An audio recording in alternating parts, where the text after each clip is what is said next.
hanya Allah turunkan untuk umat Nabi Muhammad SAW. Catat ini ya. Dan saya belum pernah bagi dimanapun yang ini, yang versi lengkapnya. Kalau bisa dilakukan, bukan hanya dosa digugurkan, tapi setiap hurufnya mempercepat terkabulnya doa kita di hadapan Allah Subhanahu wa Ta'ala. Ya. Ada 2 surah di dalam Al-Quran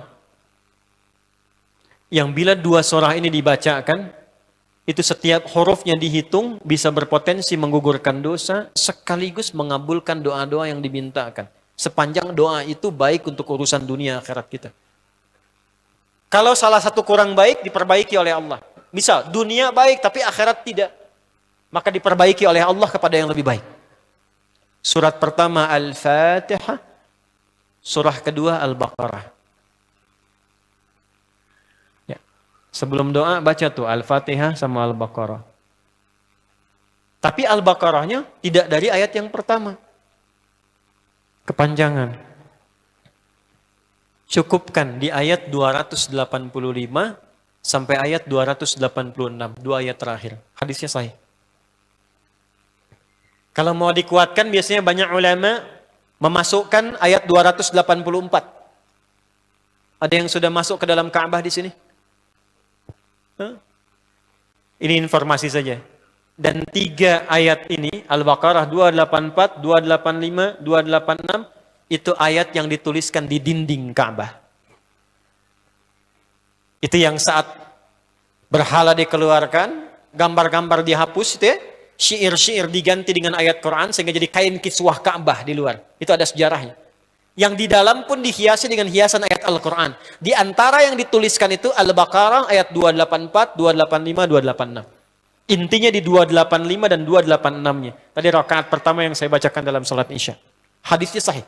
Itu spesial malaikat Jibril turun kepada Nabi Muhammad SAW mengabarkan kabar gembira siapa yang membiasakan membaca Al-Fatihah.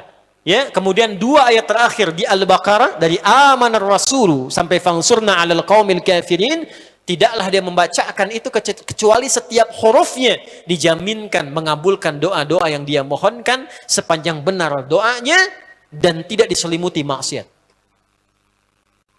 Ini maaf ya. Ini saya minta maaf dulu nih. Kalaupun Anda benar doanya khusyuk sampai nangis, tapi ada selimut maksiat dalam permohonan doa itu pengabulannya mental lagi. Hadisnya sahih.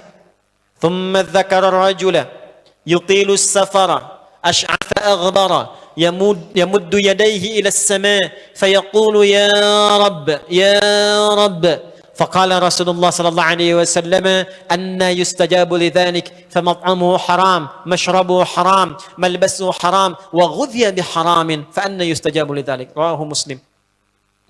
Nabi mengisahkan seorang lelaki menempuh perjalanan jauh. Awas, menempuh perjalanan panjang untuk ketaatan itu mempercepat doa dikabulkan 2 kali lipat dibanding orang biasa. Makanya kalau ada orang mau ke Mekah umrah, mau haji, titip doa. Ada yang mau beasiswa ke Madinah, ke Mekah, ke Al-Azhar, ke Mesir, titip doa. Saya biasanya kalau mau berangkat umrah, Ustaz titip doa, ayo tulis banyak tuh. Nggak saya baca. Saya simpen aja, ntar dekat Ka'bah, ya Allah engkau maha mengetahui. Ya. Mohon kabulkan semua doa-doa ya dari teman-teman jamaah yang dititipkan dalam kertas yang telah mereka tuliskan itu. Simple Pak, daripada capek kita bacakan satu-satu. Dan alhamdulillah biasanya ya insya Allah terkabul. Insya Allah. Itu perjalanan jauh. Nah orang ini menempuh perjalanan untuk sekedar berdoa. Safar. Ya, safar yang baik. Kemudian yang kedua, yamuddu yadaihi ilas sama, dia mengangkat tangannya ke langit. Orang ini dia mengangkat tangannya. Jadi melakukan perjalanan jauh, mengangkat tangannya, yamuddu yadaihi ilas sama. Orang yang berdoa dengan mengangkat tangan itu dijawab doanya oleh Allah lewat keterangan Nabi SAW, itu bisa kamakala 2 kali lebih cepat dibandingkan dengan orang yang tidak mengangkat tangan saat berdoa. Jadi Anda cuma sekedar doa dengan mengangkat begini, itu lebih cepat potensi dijawabnya dengan mengangkat doa. Ada seorang bertanya pada Nabi SAW, hadis sahih, Ya Rasulullah, bagaimana pendapatmu dengan seseorang yang meminta kepada Allah dengan mengangkat tangan, atau kama qala. Lalu Nabi mengonfirmasi, bertanya balik, bagaimana kalau ada seseorang memohon kepada Anda dengan mengangkat tangannya? Pak, tolong Pak, tolong Pak, tolong, gitu kan? Di depan rumah Anda 1 jam begitu, Pak, tolong Pak. Kira-kira Anda beri atau tidak? Beri. Minimal kalau Anda nggak punya kemampuan, Anda referensikan atau beri sesuai kemampuan Anda kan? Angkat tangannya. Dia jawab, saya malu kalau nggak ngasih. Apa kata Nabi? Innallaha hayyun karimun. Allah itu lebih punya sifat peka untuk merasakan malu pada hambanya kalau dia tidak memberi ketika hambanya mengangkat kedua tangannya. Nah, nanti ada beda-beda posisi. Saat khatib Jumat misalnya 1 begini untuk khatib. Makmum mengangkat 2 tangan. Yang ketiga dia mengatakan, Ya Rabb, Ya Rabb. Asma'ul Husna. Doa yang dibuka dengan Al-Asma'ul Husna itu dijawab 2 kali lebih cepat dibandingkan dengan doa yang langsung dimohonkan kepada Allah. Itu perintah. Tahu Nabi Zakaria? Nabi Zakaria apa ujiannya? Diuji oleh Allah, hidup demikian lama sampai rambut memutih, fisiknya letih, istrinya divonis secara medis, maaf, monofos dan mandul. Kata medis gak mungkin punya keturunan. Maka beliau berdoa kepada Allah dan dalam doanya dimulai dengan Al-Asma'ul Husna.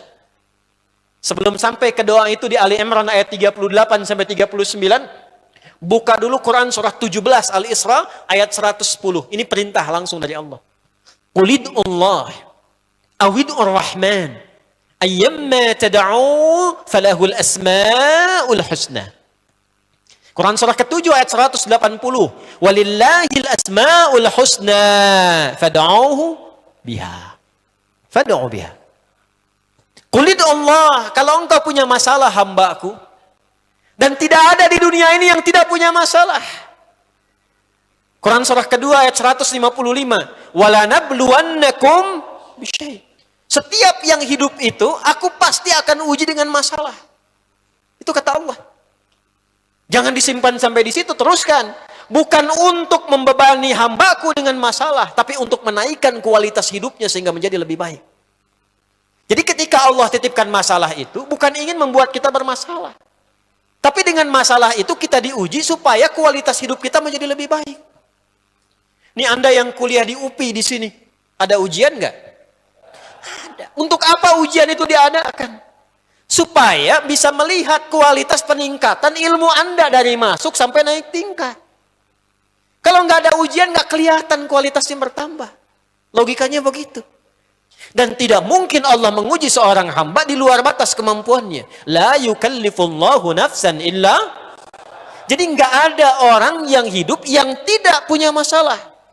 Karena rumusnya mengatakan hidup berbanding lurus dengan masalah. Yang hidup pasti punya masalah. Yang tidak ingin punya masalah, tidak ingin hidup. Karena orang yang tidak hidup, yang hilang masalahnya, selesai hidupnya. Baik. Siapa yang tidak ingin punya masalah? Angkat tangan. Baik. Siapa yang ingin punya masalah? Alhamdulillah. Baik. Yang lain, wallahu a'lam. Nah, kulit Allah kalau sedang diuji masalah, kan yang ngasih siapa? Yang nitipkan siapa? Yang punya solusinya siapa? Kalau Anda tahu yang punya solusinya Allah, kenapa curhatnya bukan kepada Allah? Kan tadi dicontohkan di Quran, kalau punya masalah curhatin ke Allah. Quran surah 12 ayat 86, sejak era Nabi Yakub, masalah di rumah tangga, anak bermasalah curhatnya pada siapa? Allah. Innama ashku bathi wa huzni ila Allah. Aku tuh kalau punya masalah, sesedih apapun, curhatnya Allah. Bentangkan sajadahmu, curhatkan dalam sujudmu, tingkatkan takwamu. Wa may yattaqillaha yaj'al lahu makhraja. Quran surah 65 di akhir ayat yang kedua. Bentangkan sajadahmu, curhatkan, habiskan dalam sujudmu, keluarkan tangismu. Sehingga bebannya jadi ringan. Walaupun solusi belum datang, hatinya sudah tenang. Yang diperintahkan panjangkan sajadahmu, bukan panjangkan statusmu.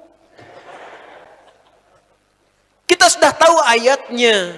paham ketentuannya, tapi kenapa prakteknya ditumpahkan di Instagram, di Facebook, bikin vlog di YouTube, hanya untuk curhat saja. Dan ironinya dalam hal yang demikian, tahu yang menyelesaikan Allah. Sekarang tambah bonus, aminkan ya. Yang mengaminkan doa ini mudah-mudahan dihilangkan masalahnya. Puguma mana ada bermasalah kene di dia. Itu gimana kumaha tuh teh? Paham? Curhatkan sama Allah. Nah, bagaimana mintanya? Sebut namanya ya Allah. Awidur Rahman. Kalau kita ingin minta lebih cepat, minta dengan kelembutan Ar-Rahman. Rahman itu bisa disebut namanya ya Rahman, bisa cari cara mintanya yang paling lembut, yang menyentuh. Allah senang dengan kalimat yang menyentuh. Misal ya. Kembali ke Nabi Zakaria tadi. Al-Quran surah 3 ayat 38. Hunalika da'a Zakaria rabbah. Qala rabbi habli min ladunka dzurriyyatan thayyibah. Innaka sami'ud du'a. Ya Allah, hamba-hambamu itu telah menghukumi aku dan istriku tak akan mungkin punya keturunan. Sedangkan engkau yang maha pemberi tanpa punya batasan. Mereka mengatakan istriku punya keterbatasan. Maka aku memohon kepadamu yang pemberianmu tak ada batasan. Mohon ya Allah anugerahkan keturunan dari sisimu saja ketika mereka mengatakan tidak mungkin itu punya. Sungguh engkau yang maha mendengar doaku ya Allah. Perhatikan, kalau kepada yang maha mendengar saja tidak terkabulkan, mohon tunjukkan kepadaku saat ini dengan cara apa lagi dan kepada siapa lagi aku mesti memohon. Itu dalam banget. Ya Allah, engkau perintahkan aku berikhtiar mencari kerja, aku lakukan. Engkau perintahkan mengeluarkan keringatku dengan cara yang halal, aku kerjakan ya Allah. Engkau perintahkan aku jauhi yang engkau larang, aku lakukan ya Allah. Sekarang aku telah berikhtiar dari sejak keluar, aku telah menunaikan sholat subuh seperti yang engkau maha mengetahuinya. Dan menjelang malam aku mengadukan bahkan di rumahmu ya Allah hanya untuk sesuap nasi bagi istri dan anakku dari yang halal itu. Aku telah melakukan apa yang engkau perintahkan, aku hanya memohon apa yang telah engkau janjikan.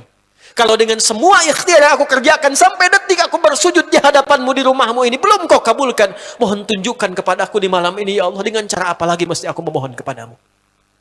Minta. Pernah enggak begitu mintanya? Itu Rahman.